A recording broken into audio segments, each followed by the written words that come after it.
this factor theorem to you.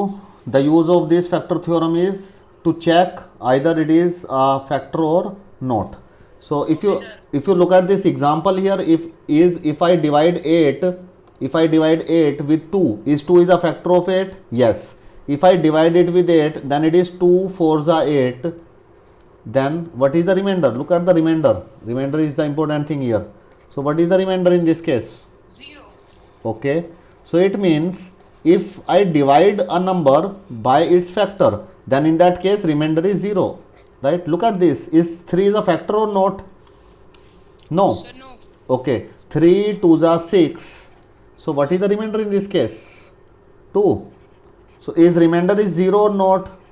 So in this case remainder is 0, and in this case remainder is not equal to 0.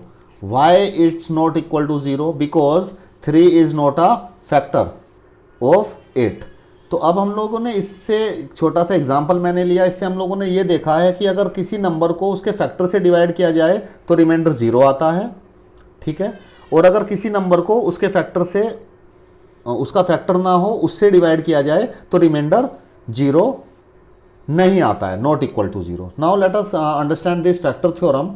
So in this factor theorem, if this factor theorem basically use to check is it a factor और not, ये चेक करती है.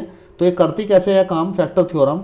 Suppose ये factor theorem है, suppose this is factor theorem, and इसकी एक दोस्त है रिमाइंडर थ्योरम, जो हम लोगों ने भी डिस्कस कर ली है. इसकी एक फ्रेंड है रिमाइंडर थ्योरम.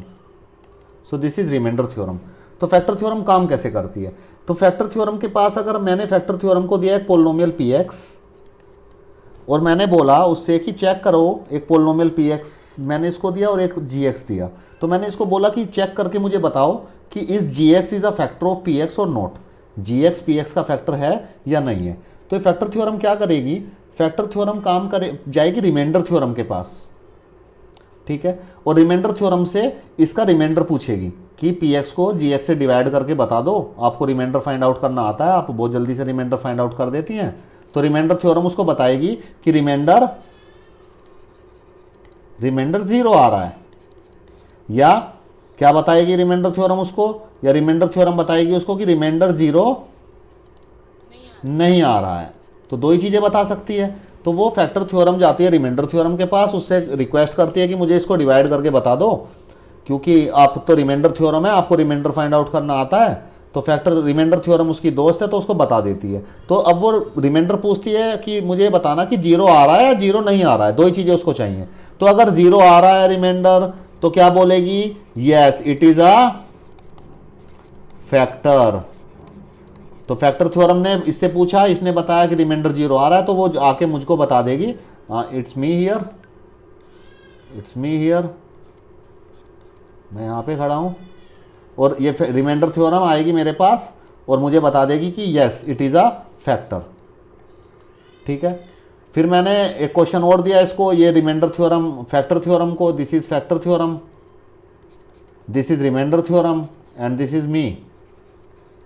मैंने एक क्वेश्चन और दिया, मैंने एक gx दिया इसको कि इसको चेक करके बताओ कि ये इसका फैक्टर है या नहीं है px का. तो रिमाइंडर थ्योरम मैंने फैक्टर थ्योरम को दिया, फैक्टर थ्योरम किसके पास जाएगी? रिमाइंडर थ्योरम के पास जाएगी. रिमाइंडर थ्योरम से पूछेगी रिमाइंडर 0 आ रहा है नहीं, तो इसने इसको बताया कि इसका रिमाइंडर 0 नहीं आ रहा है. तो ये फैक्टर थ्योरम मेरे पास आई, उसने बताया रिमाइंडर 0 नहीं आ रहा है. अगर ये इसको पता लग गया फैक्टर थ्योरम को रिमाइंडर 0 नहीं आ रहा है, तो ये कह देगी कि no it's not a factor, ये इसका फैक्टर नहीं है, no it's not a factor. So this is the working of the factor theorem with the help of the reminder theorem. So important thing is factor theorem is used to check it is a factor or not with the help of the remainder theorem. तो factor theorem factor find out करने का काम नहीं करती है. क्या काम करती है? फैक्टर चेक करने का काम करती है कि इसका फैक्टर है या इसका फैक्टर नहीं है. Right, let me understand this with the help of a question here. Let us take an example for this, then it will be more clear to you all.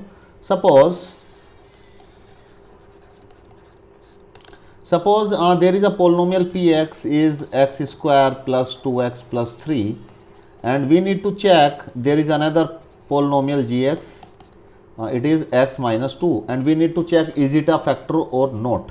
So what we need to do, we need to find out the remainder and we already know how to find out the remainder in this case. तो reminder कैसे find out करते हैं, सबसे पहले a की value पता करते हैं. a की वैल्यू कैसे पता करते हैं sir x minus 2 equals yes जी एक्स इक्वल टू ज़ीरो लेके, तो a की वैल्यू पता कर लेते हैं जी एक्स इक्वल टू ज़ीरो लेके. So now x minus 2 equal to 0, x equal to 2. So what does it mean? A equal to 2. So remainder, according to remainder theorem, remainder equal to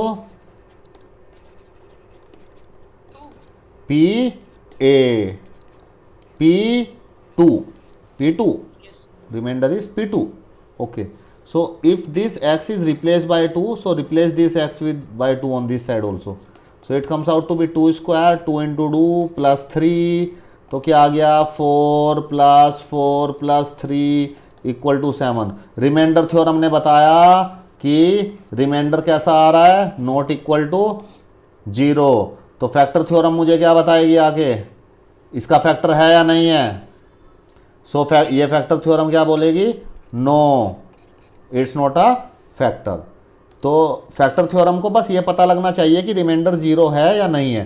तो reminder is not 0 and factor theorem आएगी मेरे पास और बोलेगी it is a factor. No x minus 2 is not a factor. I hope it is little bit clear to you all now. Sir, it is clear. Is not a factor of px. Okay.